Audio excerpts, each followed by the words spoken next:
काय करू सर, बाबा मेले 3 महिने झाले. आता याच्यावर काय मला नाही पुरीचं काय काय करू.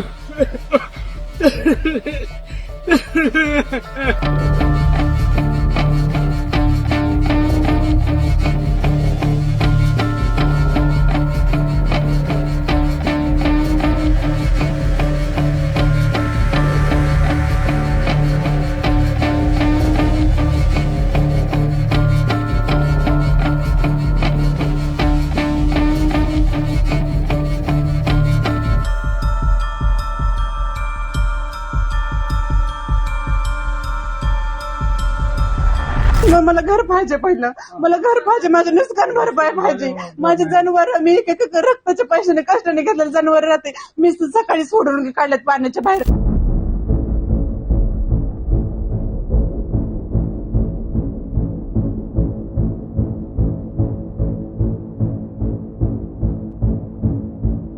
तर पंचनाम्याचं काम युद्ध पातळीवर सुरू आहे. कृषी विभाग, महसूल विभाग, मी तुम्हाला एवढं सांगतो की 1 एकराचं सुद्धा ज्याचं नुकसान झालंय त्याचं 1 एकराचं क्षेत्र सुद्धा 10 गुंठ्याचं पण क्षेत्र राहणार नाही. सगळ्याचे पंचनामे करून सगळ्याला नुकसान भरपाई दीपावलीच्या अगोदर दिली जाईल. टंचाईच्या वेळी ज्या उपाययोजना आपण सगळ्या करतो याला टंचाईत समजून तशा प्रकारच्या सगळ्या उपाययोजना या ठिकाणी आम्ही लागू करणार आहोत. केवळ या ठिकाणी आपली घोषणा नाही तर कालच पहिला हप्ता 2,300 कोटी रुपयाचा आपण रिलीज देखील केलेला आहे. आणि बाकीच्यांचे पण 5-5 हजार रुपये इकडच्या बाजूला ज्यांचं नुकसान झालं त्यांना मिळतील, धान्य मिळेल आणि नंतर देखील आम्ही तुम्हाला